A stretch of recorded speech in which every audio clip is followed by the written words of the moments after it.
అయోధ్య నగరానికి రాజు దశరథ మహారాజు.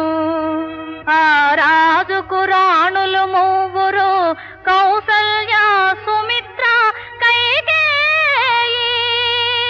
నోము ఫలములై వారికి కలిగిరి కుమారులు నల్వురు.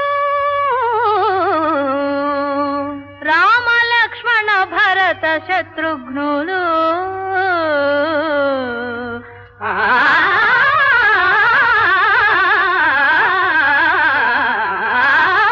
రామ కథను వినర